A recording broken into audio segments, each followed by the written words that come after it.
Pelo sinal da Santa Cruz, livrai-nos Deus nosso Senhor dos nossos inimigos. Em nome do Pai, do Filho e do Espírito Santo. Amém. Meu Senhor e meu Deus, creio firmemente que estás aqui, que me vês, que me ouves. Adoro-te com profunda reverência.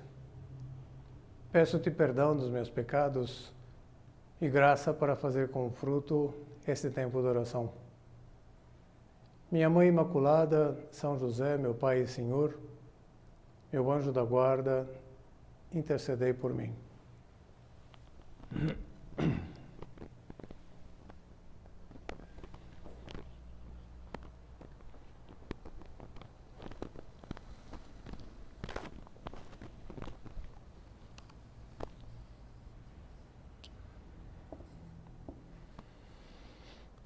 Há anos atrás, atendia um jovem profissional que não era de São Paulo, uma cidade próxima, vizinha aqui, que me trouxe uma questão relacionada ao trato com a sua casa paterna, casa materna. Era uma questão muito simples, corriqueira, caseira, que apesar de ter muita facilidade assim para mandar lavar as roupas, passar, né, numa lavanderia aqui em São Paulo, estava ganhando bem, não passava nenhum tipo de necessidade. Mas habitualmente acumulava roupa em casa e no final de semana, quando voltava para ver os pais, levava a roupa para a mãe lavar e passar. E a questão era uma questão muito simples, né? O quanto aquilo poderia supor de acomodamento pessoal ou um apego familiar, assim, não querer cortar o cordão umbilical e talvez um certo egoísmo de fundo, né? Uma questão dessas que às vezes as pessoas trazem para o sacerdote. E eu só me limitei a perguntar, mas qual é o motivo principal pelo qual você costuma levar as suas roupas para sua mãe cuidar? E disse, é que, Padre Carlos, as roupas quando vêm cuidadas pela minha mãe, faz com que eu, quando me sinta revestido de carinho. Como se me dissesse, não me lembro se disse explicitamente nesse sentido, mas aqui eu já expando um pouquinho. A lavanderia entrega super bem a roupa. Tecnicamente falando, é impecável. E tanto do ponto de vista dos maquinários que devem dispor, como dos profissionais, né, que são especialistas nesse métier. Mas falta um elemento essencial, que é o carinho, me ver revestido de carinho. Lhe respondi tranquilizando, logicamente, ainda mais porque uma cidade como São Paulo que às vezes é um pouco rolo compressor, até a pessoa acabar de aterrissar, né, empreender a sua nova etapa de vida profissional, de vida pessoal, acaba exigindo, né, um grande esforço e associado a isso um desgaste. Não precisaria acrescentar esse mesmo porque eu já contei essa história uma vez para um grupo, uma plateia que era só de mães, de mulheres, né, de senhoras, e a maioria ali eram mães, todas ficaram com os olhos assim marejados, né, emocionadas de pensar que de fato é exatamente isso que a gente experimenta quando se vê revestido por algo que elas manusearam, que elas trataram com a nossa roupa, revestidos de carinho. Todos nós compreendemos isso. Em boa parte das vezes, talvez, a excelência suplanta a mera eficácia. Então, eventualmente, poderia acontecer que a gente encontrasse uma lavanderia que entrega as roupas muito melhor passadas, engomadas, vai saber, né? Do que talvez nossas mães dessem conta de fazer. Mas no quesito amor, tantas vezes a excelência praticamente se equipara à eficácia. Ou seja, o amor suplanta inclusive a própria excelência. E já nem penso exclusivamente no amor paterno, no amor materno, o amor esponsal. Também esse amor generoso, de amizade, por todas as pessoas que estão ao nosso lado, ao nosso redor, no ambiente profissional, seja beneficiando o cliente, o paciente. As pessoas se sentem, de fato, atingidas pelo nosso carinho, pelo nosso amor. E esse é o sentido principal do tema do nosso recolhimento desse mês. Natal, 2 pontos, o serviço além da eficácia. Sem dúvida nenhuma, essa característica do serviço impregnado de amor, impregnado de carinho, é eminentemente de Cristo, eminentemente cristã. É bonito ver como na história da salvação, todo o modo como a gente vai repassando o Antigo Testamento e vendo como tem o seu correspondente paralelo, né, com o Novo Testamento, a correspondente aplicação ao Novo Testamento, o prenúncio da figura do Redentor, desde o Gênesis, né, depois de vir narrado o pecado original, já lá a promessa de Deus, quando lança a maldição para a serpente, porém inimizade entre ti e a mulher, entre a tua descendência e a dela. Entre ti e a mulher, que mulher é essa? Maria. A igreja não tem dificuldade em identificá-la. É a mesma mulher a quem São Paulo faz referência na Epístola aos Gálatas, né? Quando chegou a plenitude dos tempos, Deus enviou o seu filho nascido de mulher.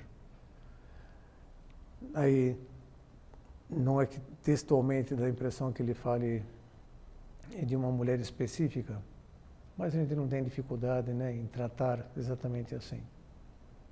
E depois ele vai dizer, em um lugar paralelo, que nós estamos destinados a ser os irmãos, né, desse primogênito, ou que dará à luz ao filho destinado a ser o primogênito entre muitos irmãos. Somos a descendência da mulher. Essa mulher que trouxe o Redentor ao mundo. Mas dizia que só ver como o serviço, o maior serviço que Deus podia prestar-nos, né, que é o serviço da nossa redenção, não abrir mão de ter-nos consigo, a ponto de ficar engenhando numa atitude quase que inconformada, diante da possibilidade de que nós não estivéssemos partilhando continuamente da sua vida divina.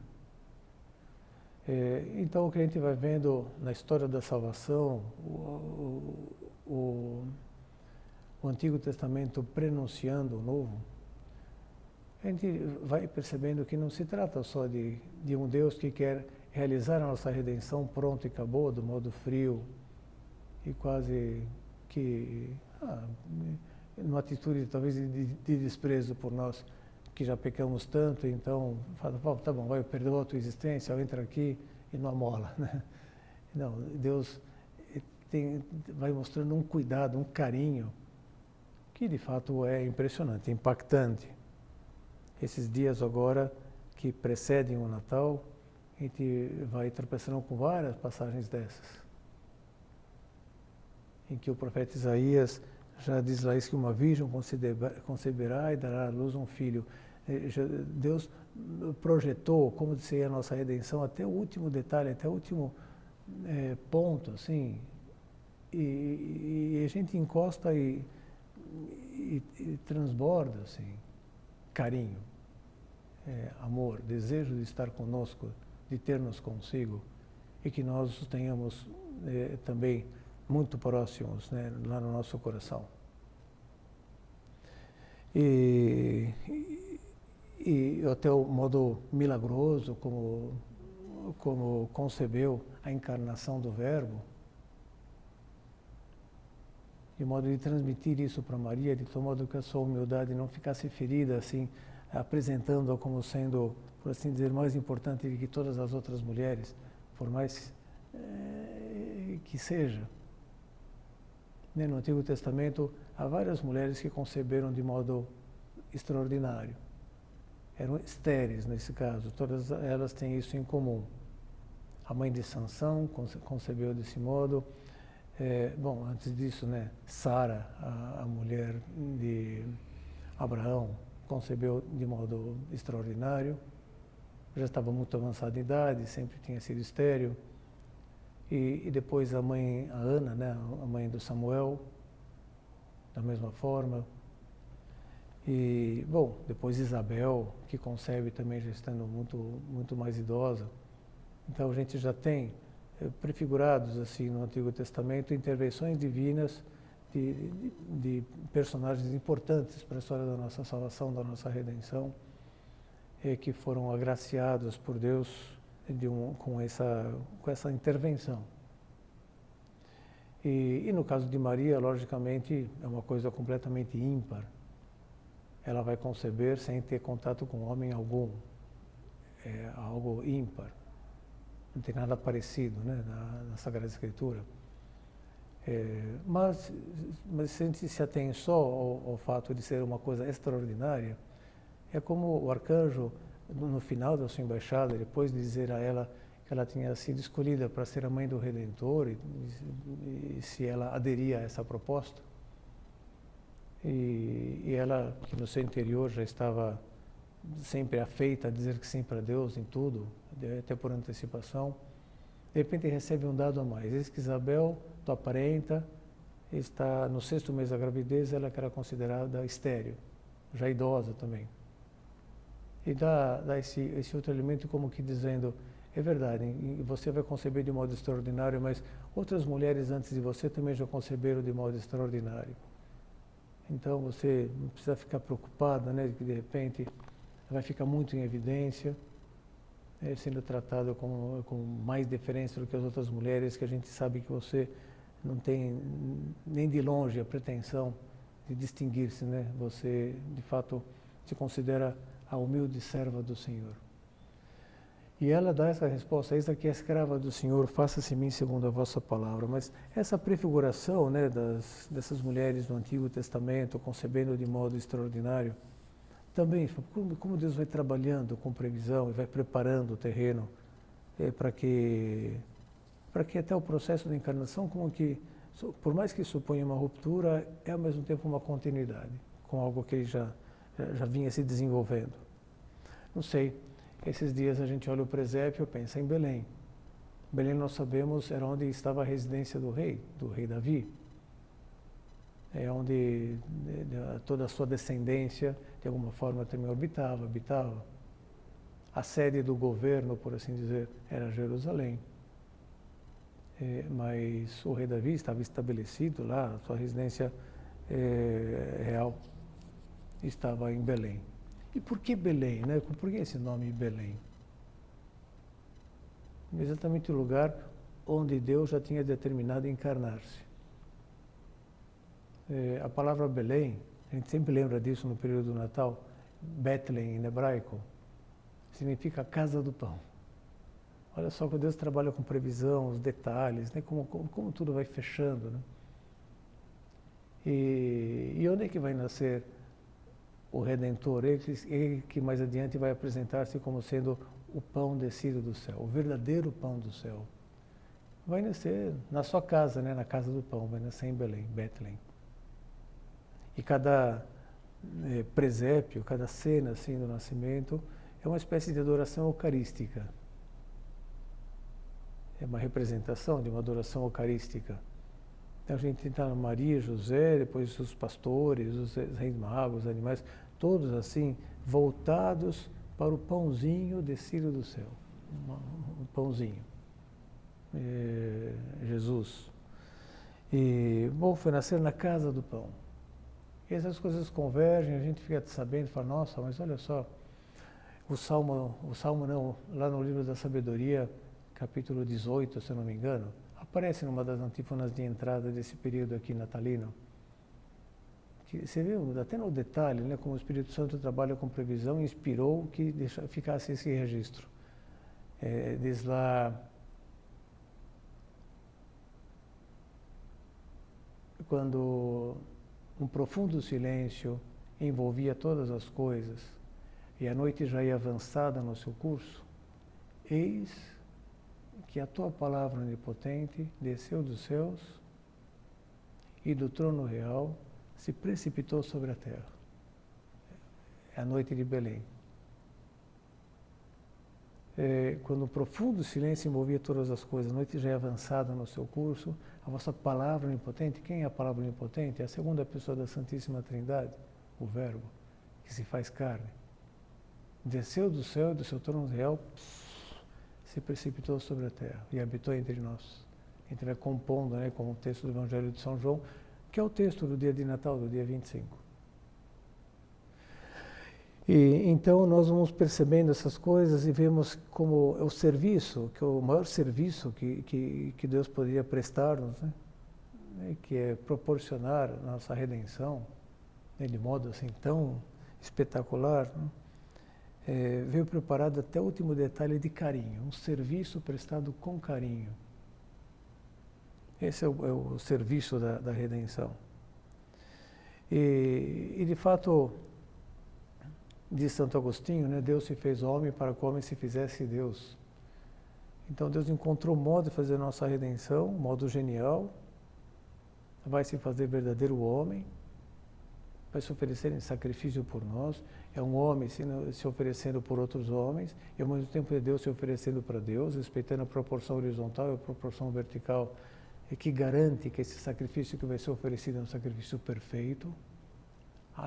E vai ser estabelecida a nova e eterna aliança entre Deus e os homens, que se dá na própria pessoa do Verbo.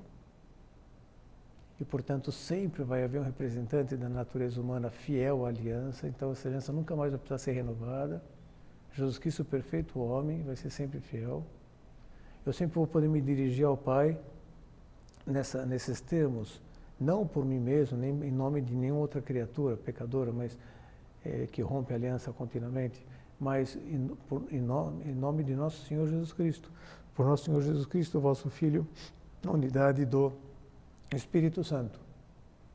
É tudo muito maravilhoso, né? Tudo aí transborda, transpira, verte carinho.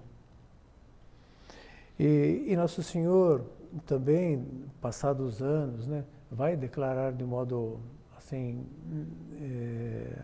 bem aberto: o Filho do Homem não veio para ser servido, mas para servir e dar a sua vida para a redenção de muitos. Filhos homini non veni ministrare, sed ministrare, e dare animam sua redentione pro multis. Não veio para ser servido, mas veio para servir. E no momento determinado, Ele que é a verdade, caminho, verdade e vida, é a verdade encarnada, podemos dizer assim, vai dizer de modo irrefutável, todas as pessoas ali à sua volta ouvem, sem nenhum tipo de reserva, de reparo: eis que estou no meio de vós como aquele que serve. Isso nos interpela. Contemplando, né, toda a obra da redenção, que começa pela encarnação do Verbo, já como foi concebido no anúncio do anjo há 9 meses atrás, né, e que agora, passado todo esse período, essa encarnação do Verbo, o Verbo vai vir à luz, vai nascer, e pois tudo isso pode ser visto sob esse ângulo, ângulo do serviço de Deus, de um Deus servidor, que vai querendo contar também com pessoas que estão dispostas a servir, como Maria está disposta a servir, José, que tinha abraçado também essa proposta, essa aventura de permanecer virgem, juntamente com Nossa Senhora, para propiciar, né, todos os planos que Deus tinha para a humanidade. E tudo nos fala desse serviço. um serviço contínuo de Deus para nós e das pessoas que Ele foi envolvendo, colocando-as próximas ao seu coração, também para que tivessem essa mesma conduta, estivessem nessa mesma toada. E um serviço que ainda por cima não é um serviço qualquer, ou seja, prestado de qualquer jeito. Dizíamos, cheio de carinho, e que, portanto, é fonte de verdadeira alegria. São José Maria Escrivá gostava bastante do versículo 2 do Salmo 99, ou 100, né, dependendo da contagem, se hebraica ou cristã. E que diz lá, Servite Domine Laetitia, servirei ao Senhor com alegria. Alegria como marca característica também do serviço cristão. Ou seja, não um serviço rangendo, não um serviço de má vontade, não um serviço passando recibo para todo mundo, ou querendo reconhecimento, querendo 1000 agradecimentos. Não. É um serviço generoso, um serviço abnegado, e precisamente por isso, fonte de verdadeira alegria. Essa alegria que Jesus disse lá na última ceia, que queria comunicar-nos, porque é uma alegria como a sua. E uma alegria que atinge a sua completude. Para que a minha alegria esteja em vós, a vossa alegria seja completa. E Monsenhor Escrivá até deixou umas palavras registradas, assim, em 1950, diz lá, podeis imaginar alguém que vos servisse entre penas e prantos? Imaginando assim, sem constrangimento. Alguém que está prestando um serviço, mas está de má vontade, está reclamando, se queixando. E tal, talvez nosso movimento seja, se é para fazer assim, melhor nem fazer, deixa como está, não precisa servir não. E, no fundo ele diz, então vamos pensar, se nós ficaremos constrangidos se alguém nos prestasse um serviço assim, da nossa parte não vamos produzir nenhum constrangimento nunca em ninguém, à medida que nós nos dispomos a servir. Servimos o Senhor com alegria, servimos essas pessoas com alegria. Podeis imaginar que alguém vos servisse entre penas e prantos? Fiz escrever nos edifícios de nossa casa central em Roma essas palavras, Servite Domine Laetitia, servirei ao Senhor com alegria, servi ao Senhor com alegria. E é interessante lá no Lava Pés, quando Jesus, na última ceia, a gente vai para o arco da história lá para o final, antes de começar propriamente a refeição, era costume que entrasse um servente, lavasse os pés, depois de terem passado o dia andando de sandálias, né, no meio daquela poeira, e misturada com o suor dos pés. Estava lá em petição de miséria, era para um serviço que todo mundo agradecia. O dono do próprio pé que ia se limpar, as pessoas estavam sentadas do lado mesmo, porque não ficavam sentados em mesas com os pés assim, escondidos lá embaixo. Ficavam sentados, a comida era colocada em uma espécie de umas esteiras, né, uma coisa um pouquinho, bem baixinha, né? Eu sentava com os pés colocados de lado, que era incômodo para si, incômodo para o vizinho. Mas quando estava entrando o servente, se deu também, simultaneamente, uma discussão entre os apóstolos para ver quem era o maior. Talvez até estivessem discutindo por uma questão de carinho por Cristo, quem é que ficar sentado do Cristo ali naquela última ceia. Vai saber o que eles diziam um para o outro, né? Não, a gente já foi da outra vez, agora é minha vez, o que for. A verdade é que Cristo, então, não perdeu a oportunidade de deixar uma lição, né? Pegou lá a jarra, a bacia, cingiu a cintura com uma toalha e foi lavando os pés de um por um. Deve ter dado uma certa solenidade. E talvez tenha demorado uma meia hora, são 12 pessoas, né? Para ir de um por um, e não foi uma coisa assim rapidinha, só para inglês ver, foi lavando mesmo. E todo mundo ficou ali com a respiração presa, né? E ao terminar toda aquela operação, Jesus se volta para eles e diz, compreendeis o que vos fiz? E podemos imaginar todos olhando para ele com aquela cara atônita, né? Como que diz, na verdade que não. Pois é, vocês me chamam de mestre e senhor, e fazeis bem, porque eu de fato sou.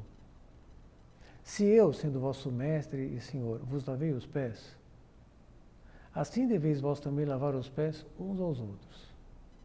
Se compreenderdes isto, sereis felizes se o praticardes. Um serviço que se converte em alegria.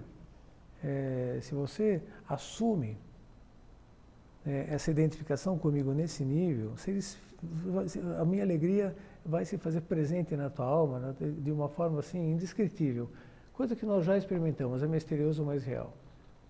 E alguma vez, quando nós convidamos alguém para ir conosco fazer alguma obra de voluntariado, né, de assistência, ao fazer, sei lá, proporcionar um Natal para um grupo de crianças carentes, né, depois as pessoas voltam e falam, nossa, obrigado por ter me chamado, obrigado por ter me dado essa oportunidade.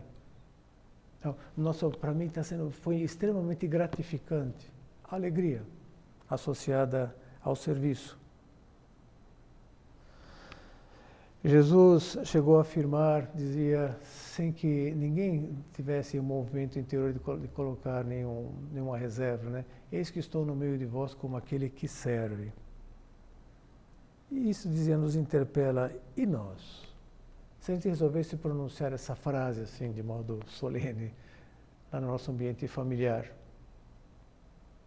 diante da esposa, dos filhos, do marido, eu estou no meio de vós como aquele que serve. Será que alguém ironicamente diria, tá bom, até parece. É um risco, né? E já nem se trata de querer poder dizer isso porque as pessoas, de alguma forma, reconheçam, nos tenham em boa conta, né? Mas o ideal seria que pudéssemos dizer isso como sinal de que estamos identificados com Cristo. É uma pedra de toque da nossa identificação com Cristo. O nosso espírito de serviço. Então, eu quero saber o quanto eu estou identificado com Jesus Cristo, né? O quanto eu estou continuamente a serviço das pessoas, sem ranger, sem regatear. Que bom seria se tivéssemos moral, né, para poder enquadrar assim a nossa atuação nessas palavras. Eu estou no meio de vós como aquele que serve. E que serve não de qualquer modo, serve por amor. Como São José Maria Escrivá deixou registrado em caminho, naqueles pontos 813 e 814, os dois primeiros do capítulo Pequenas Coisas. Diz lá, fazei tudo por amor.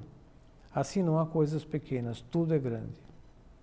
Em 814, um pequeno ato feito por amor, quanto não vale, né?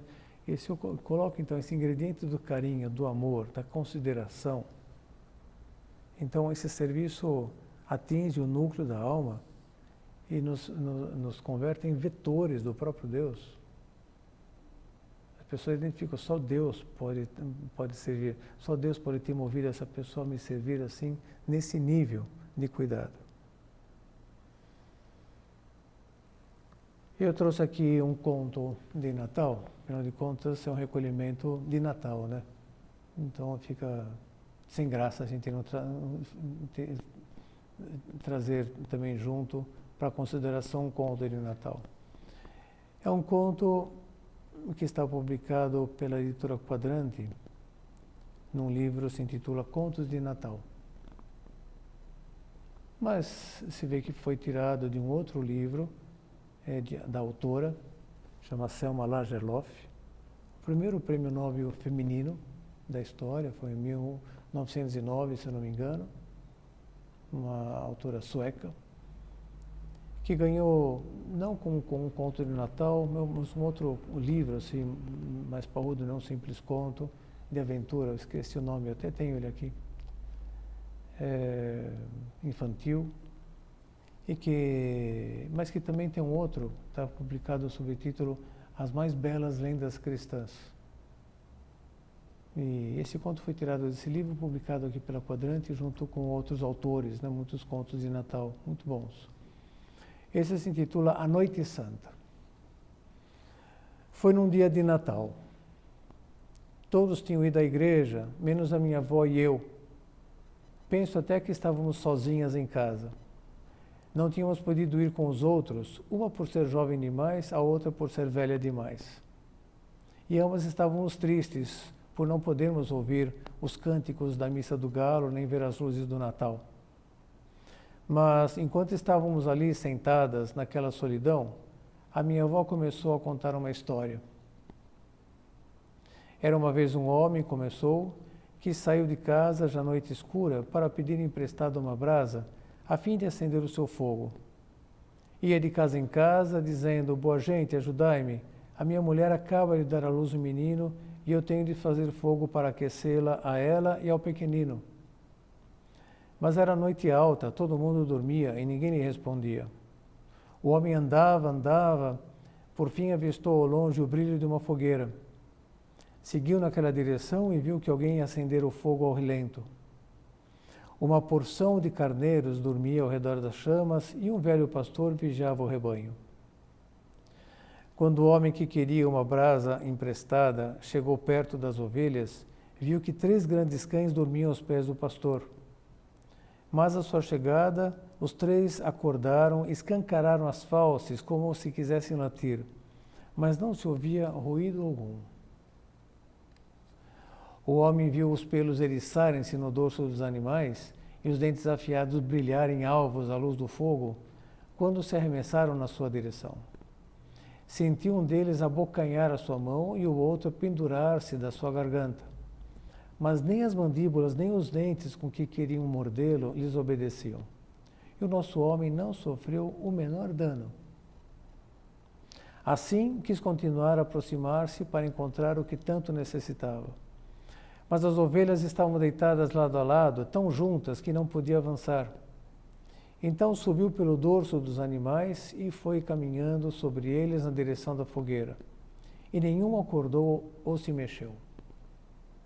Até aqui a vovó tinha podido contar a sua história sem interrupções, mas agora, nesse ponto, não pude deixar de interrompê-la.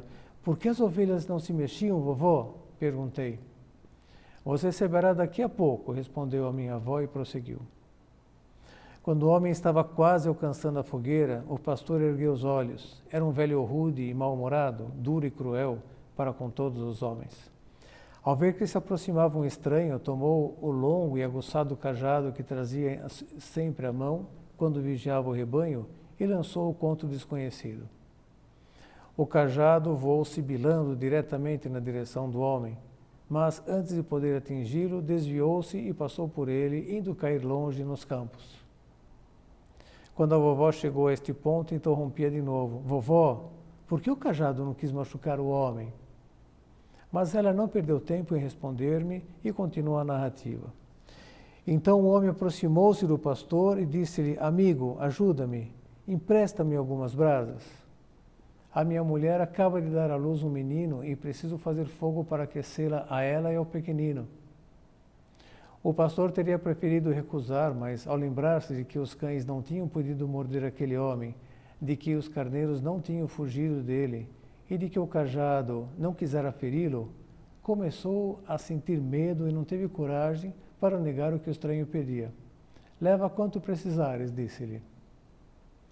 Mas a fogueira estava quase apagada, já não sobravam galhos nem achas, mas apenas um grande monte de brasas. E o estranho não trazia consigo nem pá, nem balde com que levar aqueles carvões vermelhos. Ao percebê-lo, o pastor tornou a dizer, toma quanto precisares, alegrando-se porque o homem não podia levar nada. Mas o desconhecido abaixou-se e tirou as brasas do meio das cinzas, depondo-as sobre o seu manto. E os carvões nem lhe queimaram as mãos enquanto pegava neles, nem queimaram o seu manto. Antes pôde levá-los consigo como se fossem nozes ou maçãs. Mas aqui a narradora foi interrompida pela 3ª vez. Vovó, por que as brasas não quiseram queimar o homem? Você saberá daqui a pouco, disse a vovó e continuou. Quando aquele pastor, que era um homem mau e casmurro, viu tudo aquilo, admirou-se. Que noite será esta, pensou, em que os cães não mordem, as ovelhas não se assustam, o cajado não mata e o fogo não queima? E chamou de volta o desconhecido e perguntou, que noite é esta? E como é possível que todas as coisas usem de compaixão contigo? Ao que o homem respondeu, nada te posso dizer se tu não ouvires. E tratou de seguir o seu caminho para acender logo o fogo e aquecer a sua mulher e o filho. Mas o pastor pensou que era melhor não perder o homem de vista sem descobrir o que significava tudo aquilo. Levantou-se, pois, e seguiu até chegar ao lugar onde o estranho morava. Com surpresa, descobriu que nem cabana tinha para morar e que tanto a sua mulher como a criança estavam estendidos no chão de uma gruta na montanha onde nada havia, a não ser paredes de pedra frias e nuas. Pensou que a pobre e inocente criança podia morrer de frio naquela gruta. E apesar de ser um homem duro, comoveu-se com esse pensamento e resolveu ajudá-la. Tirou o bornal dos ombros e puxou dele uma pele de ovelha macia e branca. Deu-a ao desconhecido e disse-lhe que deitasse o menino nela. Mas, no preciso momento em que demonstrou que também ele podia ser misericordioso, abriram-se os seus olhos e ele viu o que antes não pudera ver e ouviu o que antes não pudera ouvir.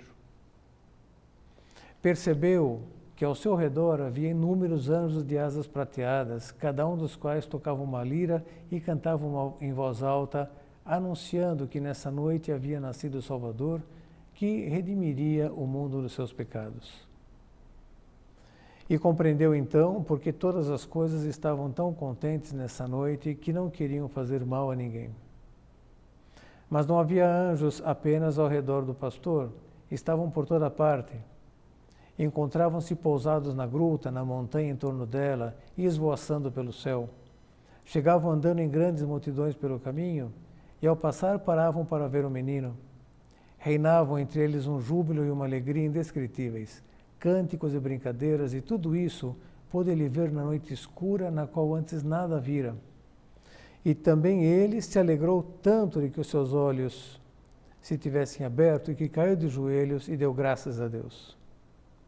Mas, ao chegar a esse ponto, a vovó suspirou e disse: e o que aquele pastor viu, nós também podemos vê-lo, pois os anjos revoam sobre o céu em todas as noites de Natal, desde que tenhamos olhos para vê-los. E a seguir pôs a mão sobre a minha cabeça e disse: você não deve jamais esquecer isto, pois é tão verdade como é verdade que eu vejo você e você me vê. O que importa não são luzes nem lâmpadas, o que importa não é o sol nem a lua, o que é necessário, isso sim, é que tenhamos olhos capazes de ver a glória de Deus. E esses olhos se tornam capazes de ver a glória de Deus quando procedem de uma pessoa que é misericordiosa. Eu quis trazer esse conto porque me pareceu que se encaixaria perfeitamente bem aqui ao tema da nossa meditação. Aquele homem se sentiu comovido lá por dentro. A misericórdia significa uma palavra composta, nós conhecemos miser, miséria, cordes, coração. É colocar sobre o próprio coração a miséria do outro. E a gente poderia dizer que todo serviço prestado de modo cristão é uma expressão da misericórdia. Estou colocando aquela necessidade sobre o meu coração, aquela carência sobre o meu coração, aquela deficiência sobre o meu coração. Eu vou prestar um serviço, ou para fazer uma correção, que é um ótimo serviço, para apontar um caminho, ou para me colocar ao lado, ou para resolver aquilo para a pessoa, se eu tenho condições, eu percebo que ela não tem. E aquele homem conseguiu ver a glória de Deus com os seus anjos, né, e entender que noite era aquela, né, a partir do momento em que se colocou na rota do serviço, e do serviço desinteressado, abnegado.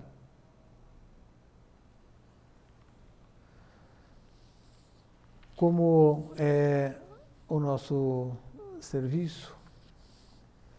Qual é a quantidade deles diariamente prestados, né? Por cada um de nós? São José Maria Escrivá, numa das homilias de A Cristo que Passa, a última, da festa de Cristo Rei. Mas a verdade é que se nós formos buscar, entramos lá no site, né, em que tem todas as obras eletronicamente publicadas, São José Maria Escrivá, Caminho, Sulco, Forja, Amigos de Deus, Cristo que Passa, e colocamos lá a palavra serviço para se procurar, mas vamos ficar surpresos da quantidade de vezes que aparece. Não pode ser diferente, é nuclear, dizíamos. Numa vida cristã, no processo de identificação com Cristo. Querer servir, ser servidores. Ele dizia assim, vou ler só 2 parágrafos dessa homilia, no ponto 182, é Cristo que passa, diz: se deixarmos que Cristo reine na nossa alma, e queremos exatamente que Ele faça isso, Ele que é o príncipe da paz, que venha morar no nosso coração, se instale em nós e governe a nós e através de nós todo mundo, se for da sua vontade. Se deixarmos que Cristo reine na nossa alma, não nos converteremos em dominadores. Seremos servidores de todos os homens. Serviço, como gosto dessa palavra. Servir ao meu Rei e por ele a todos os que foram redimidos pelo seu sangue. Se nós cristãos soubéssemos servir, confiemos ao Senhor a nossa decisão de aprender a realizar essa tarefa de serviço, porque só servindo poderemos conhecer e amar Cristo, dá-lo a conhecer e conseguir que os outros mais o amem. É só sendo pessoas reconhecidas por serem servidoras é que poderíamos prestar esse serviço para as almas, estando nós, em primeiro lugar, a serviço de Deus. Falávamos até agora do serviço além da eficácia, ou seja, feito com amor.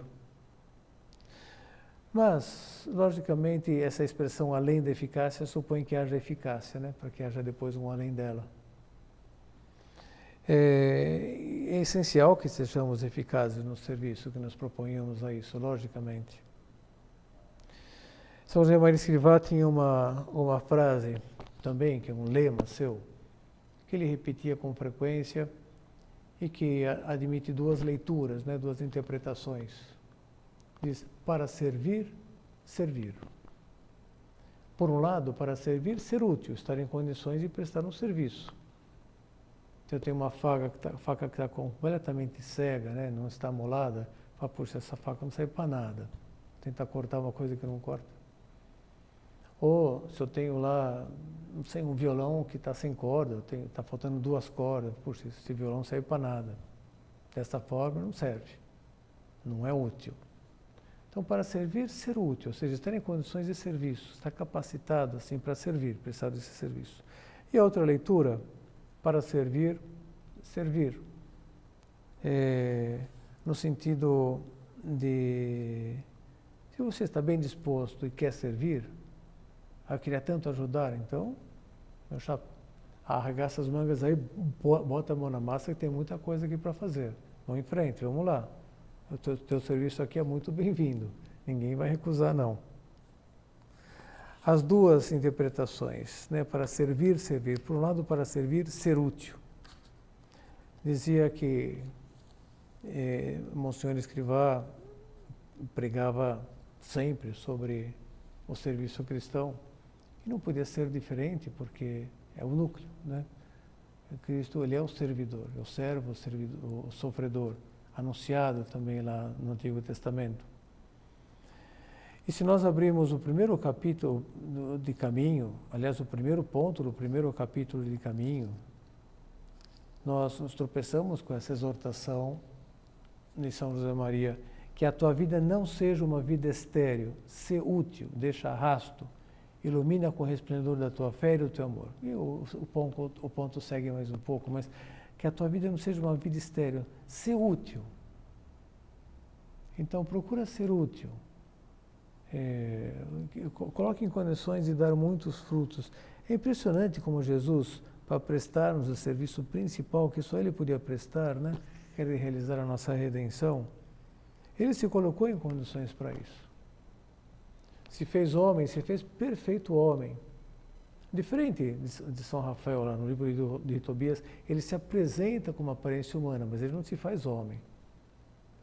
No caso de Cristo, ele se faz homem verdadeiro, dizíamos, se submete a todo o processo de gestação, depois e vai ser lavado, vai ser limpo, vai precisar mamar no peito de Maria.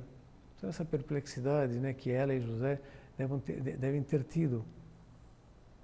Era o Filho de Deus, ao mesmo tempo ele era tão humano. E depois foi aprendendo a rezar, e a emoção, quando chama a mãe, Ima, ou quando chama o pai, Abá, as primeiras palavrinhas, né, do menino Jesus, depois aprendendo o ofício com José, depois ajudando, sendo oficial lá na carpintaria, né, na empresa de José, e frequentando a escola dos rabinos, e cultivando as virtudes, né, a virtude da laboriosidade, né, mas a virtude da amizade, desenvolvendo essa empatia pelas pessoas, né, sabendo perceber, tendo um feeling assim muito apurado, para perceber também os seus estados de ânimo, e procurando ser extremamente pontual, procurando ser extremamente piedoso no seu trato com Deus, foi se preparando para que, quando fosse oferecer o seu sacrifício, fosse um sacrifício perfeito. Ele é perfeito ser humano, oferecido por todos os homens. E, antes de tudo, perfeito Deus, oferecendo-se para Deus. Mas se colocou em condições de prestar um sacrifício, um serviço que fosse genuíno e, logicamente, ainda por cima, impregnado de carinho. Querer ser útil. Eu sei de várias instituições em que os seus membros, quando acordam lá de manhã cedo, já beijam o chão e dizem: serve, eu te servirei, Senhor.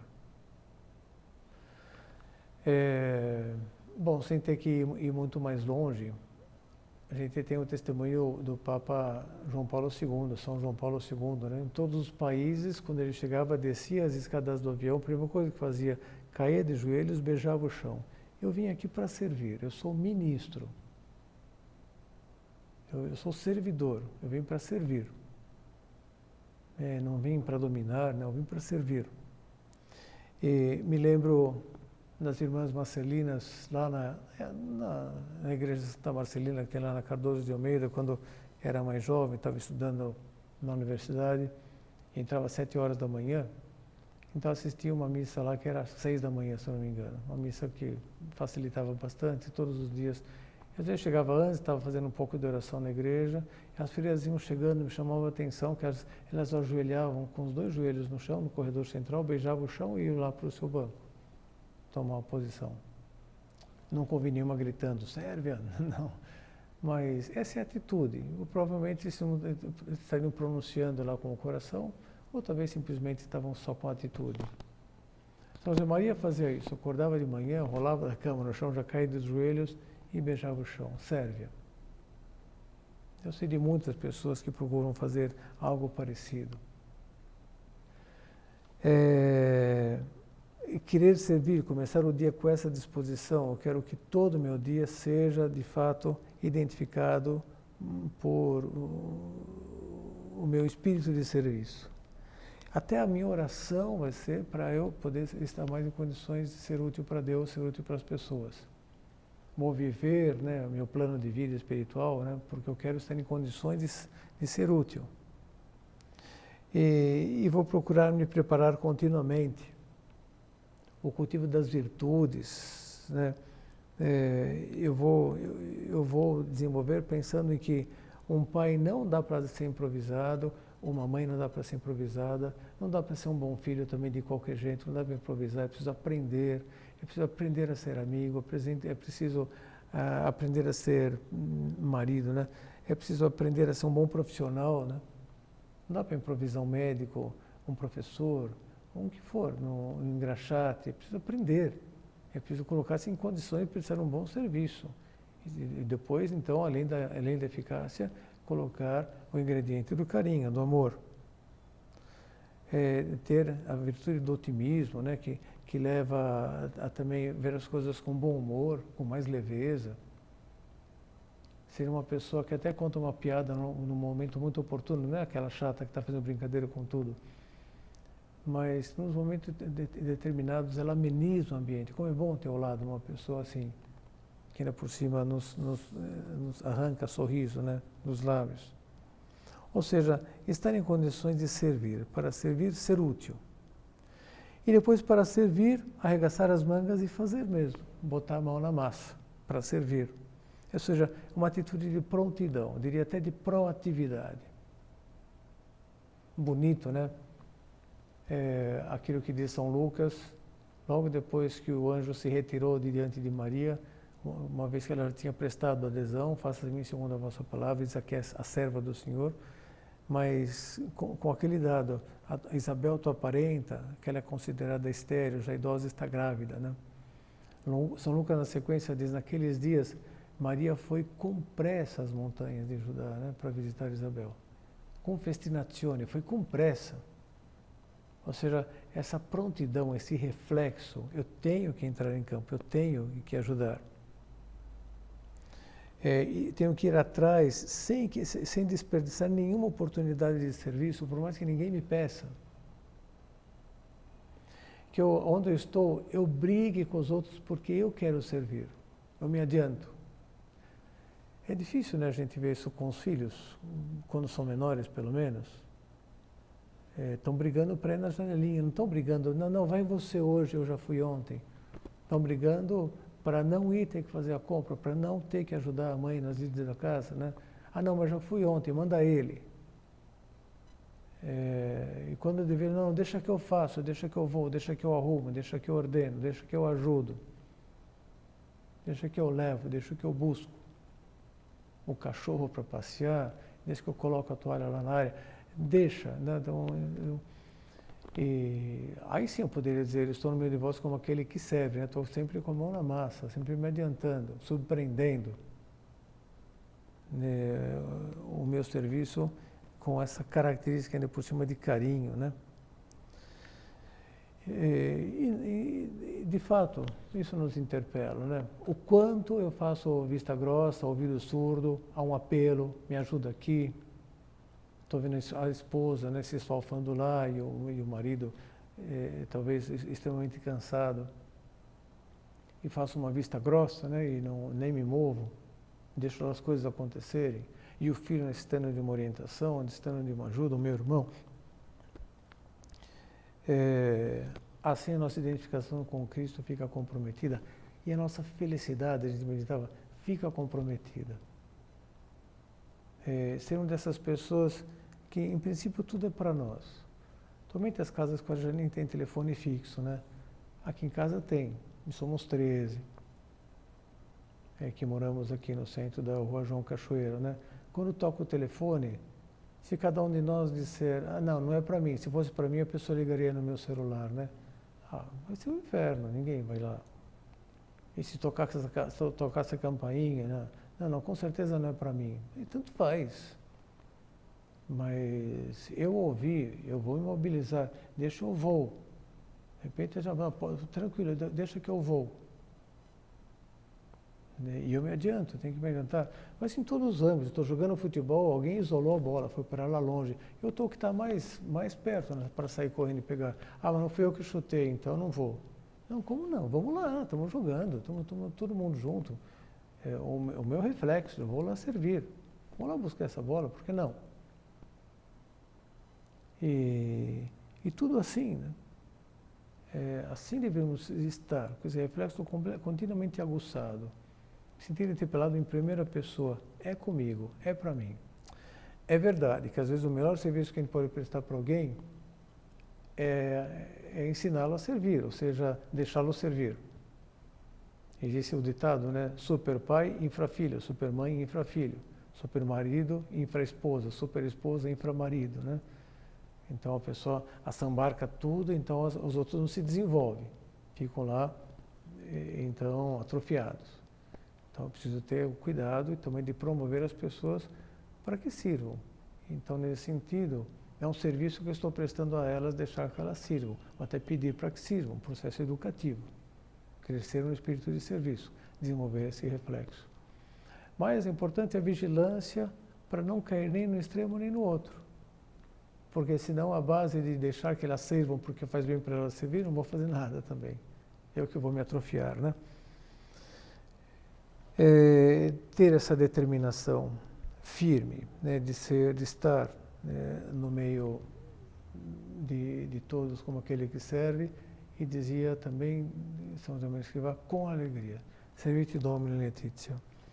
Vamos invocar Nossa Senhora, como a gente faz sempre na ladainha do terço, causa da nossa alegria. Por que ele é a causa da nossa alegria? Em primeiro lugar, é São Paulo que responde, né? Na Semana da Alegria, né? Que é a terceira semana do tempo do Advento, e a Semana Letare, que é a quarta semana do tempo da Quaresma, né? Que a igreja até ameniza um pouquinho o roxo, permite o sacerdote celebrar com cor de rosa, como quem diz, toma fôlego, já foram 2 semanas, agora falta só um pouquinho e já vai ser o Natal. O roxo já vai explodir num branco luminoso, prateado, dourado e tal. Mesma coisa lá na Quaresma em relação à Páscoa. E é a Semana da Alegria e abre com a antífona da entrada da missa com aquelas palavras de São Paulo aos Filipenses. Gaudete sempre in Domino, iterum dico gaudete. Alegrai-vos sempre no Senhor, repito-vos, alegrai-vos. E depois diz o motivo pelo qual a gente pode estar alegre. Deus propies, Deus está próximo. E, então, Deus está próximo, sempre está próximo. São Paulo II disse, Deus é mais próximo a nós do que nós mesmos. Então, o motivo para estar sempre alegre. Maria é uma causa da nossa alegria porque nos pega pela mão, nos leva até Deus, mais perto de Deus. Mas também é causa da nossa alegria porque nos contagia com o seu espírito de serviço, como contagiou Jesus, humanamente falando. Como contagiou José, humanamente falando. Ali todos eles se contagiavam com coisas boas, né?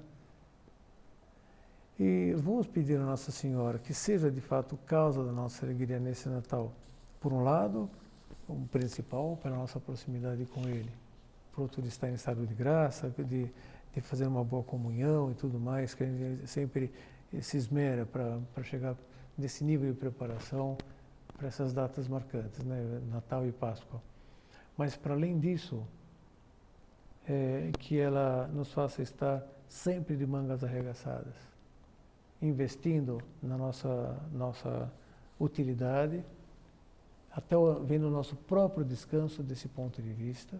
Eu vou descansar para ser mais útil para Deus, mais útil para as pessoas, não vou ficar descansando um pouco de bobeira. Eu vou dormir, eu vou cuidar da minha saúde, porque eu quero estar em condições de servir.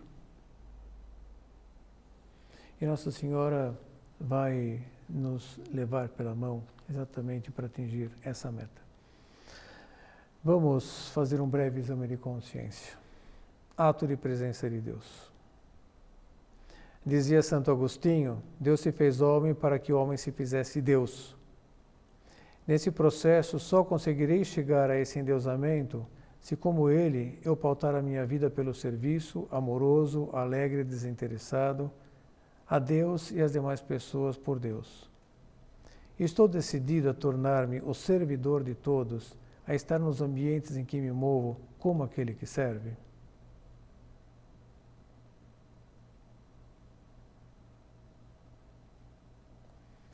Habitualmente, procuro dar um sentido de serviço a tudo aquilo que me proponho fazer, rezar, descansar, alimentar-me, estudar, trabalhar, conviver com a família e os amigos, etc. Já me determinei alguma vez a começar o dia, como tantos santos ao longo da história, beijando o chão e dizendo Serviam, ou seja, eu te servirei, Senhor.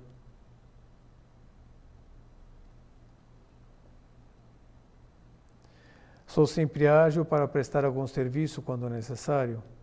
Costumo adiantar-me a arregaçar as mangas para ajudar antes mesmo de que me solicitem qualquer auxílio.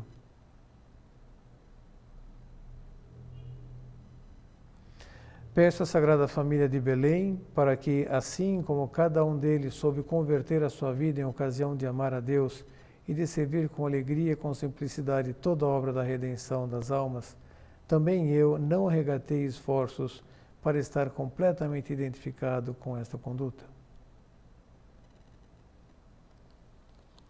Ato de contrição.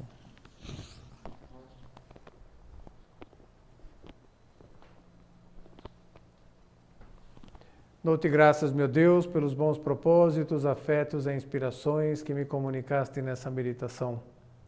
Peço-te ajuda para os pôr em prática. Minha Mãe Imaculada, São José, meu Pai e Senhor, meu anjo da guarda, intercedei por mim.